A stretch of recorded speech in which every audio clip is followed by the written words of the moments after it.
Welcome back, my name is Akhilesh. इस video में हम बात करेंगे राष्ट्रीय पिछड़ा वर्ग आयोग के बारे में, यानी national commission for backward classes, NCBC इसको शॉर्ट में कहा जाता है।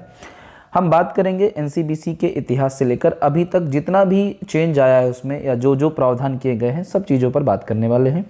वीडियो शुरू करने से पहले एक छोटी सी रिक्वेस्ट है, वीडियो अगर अच्छा लगता है तो वीडियो को लाइक और शेयर करना बिल्कुल मत भूलें।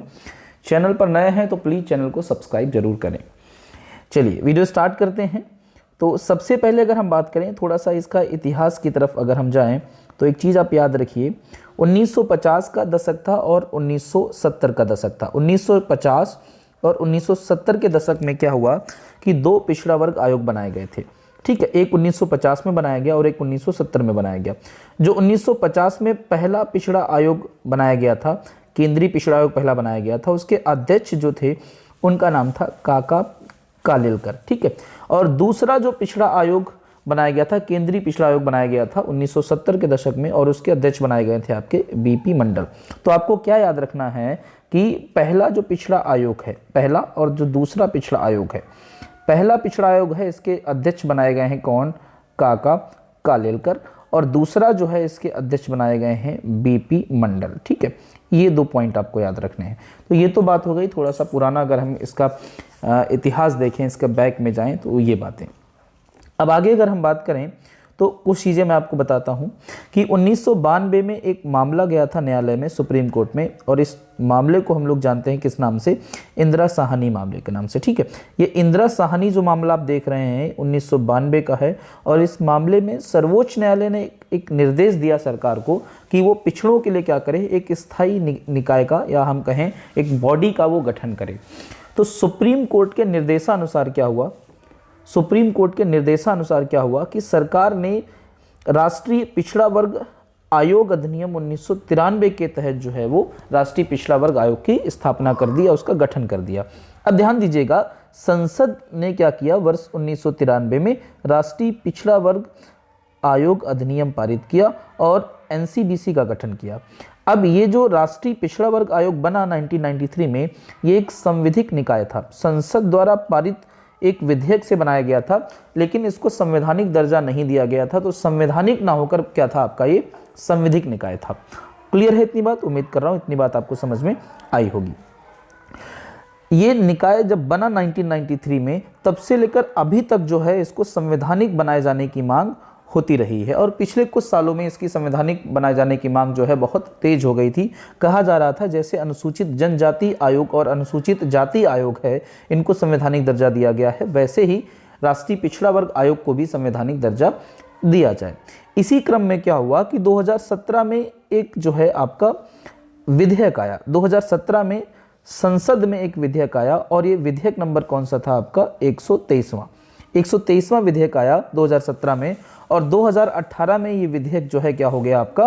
पास हो गया, राष्ट्रपति की सहमति मिल गई। और ये विधेयक जब पास हुआ है तो आपको याद रखना है, संविधान में इसके पास होते ही 102वां संविधान संशोधन हो गया। कौन सा?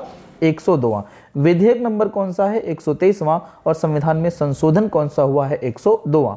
और 102वें संविधान संशोधन के तहत क्या कर दिया गया कि एनसीबीसी को संवैधानिक दर्जा दे दिया गया। या मैं थोड़ा सा आपको और अगर समझाना हूं, कुछ इस तरीके से आप समझ लीजिए, ध्यान दीजिएगा।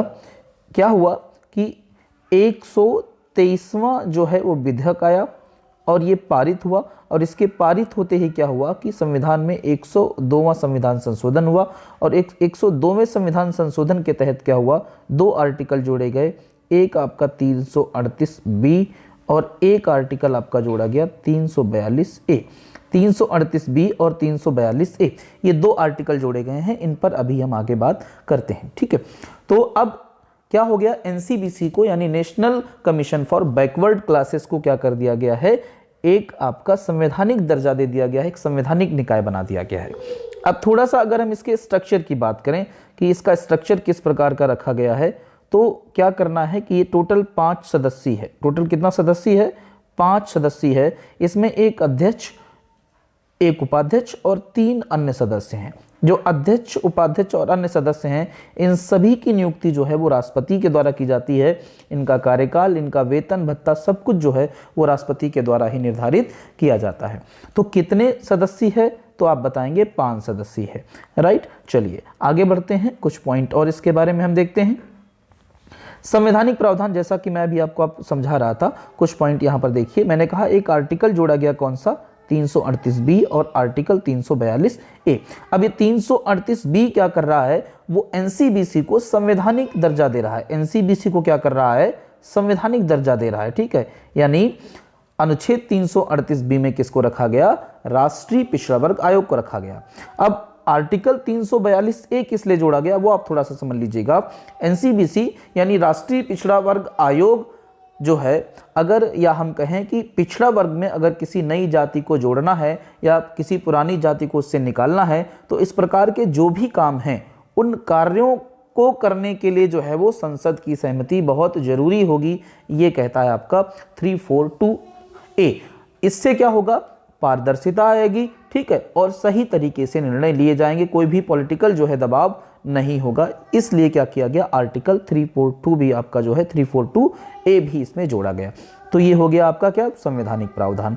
ठीक है, चलिए आगे बढ़ते हैं, कुछ और पॉइंट देखते हैं।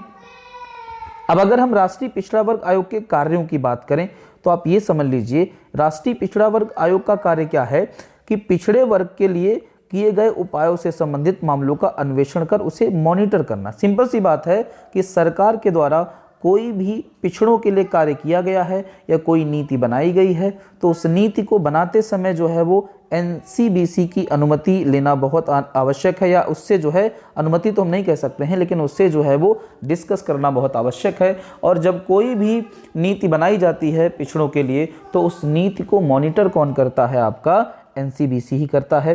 ठीक है, साथ ही साथ सामाजिक और शैक्षिक रूप से जो पिछड़े वर्ग है, पिछड़ा वर्ग है, उसके अधिकारों की सुरक्षा या उससे संबंधित या उसके उत्थान के लिए जो भी काम किए जाएंगे वो किसके द्वारा किए जाएंगे, एनसीबीसी के द्वारा ही किए जाएंगे। ठीक है, ये सारे काम कौन करेगा, एनसीबीसी ही करेगा। और कुछ चीज़ें मैं आपको और बता दूं कि एनसीबीसी क्या करता है, समय समय पर अपनी रिपोर्ट जो है तैयार करता है, और ये रिपोर्ट किसको देता है, राष्ट्रपति को देता है, और राष्ट्रपति इस रिपोर्ट को जो है वो संसद के दोनों सदनों में रखता है। ठीक है, तो ये एनसीबीसी का कार्य, एनसीबीसी का इतिहास, एनसीबीसी से संबंधित आपका जो है आर्टिकल, क्या क्या चीज़ें आपको याद रखनी है। पहला जो राष्ट्रीय पिछड़ा वर्ग आयोग था, उसके अध्यक्ष बनाए गए थे काका कालेलकर, जो कि 1950 के दशक में बनाया गया था। दूसरा राष्ट्रीय पिछड़ा वर्ग आयोग बनाया गया 1970 के दशक में, और इसके अध्यक्ष बनाए गए बीपी मंडल।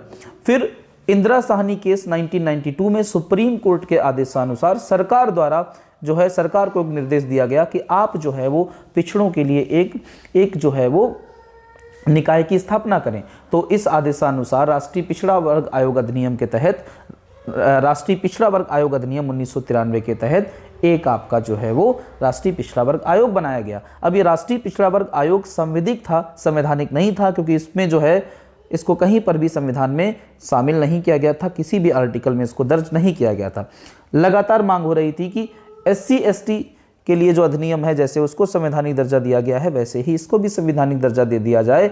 इसके लिए क्या हुआ कि बाद में 2017 में एक विधेयक आया, 123वां संविधान संशोधन विधेयक, उसके पास होते ही 2018 में क्या हुआ, 102वां संविधान संशोधन हुआ, जिसके तहत आर्टिकल 338B और 342A जोड़ा गया।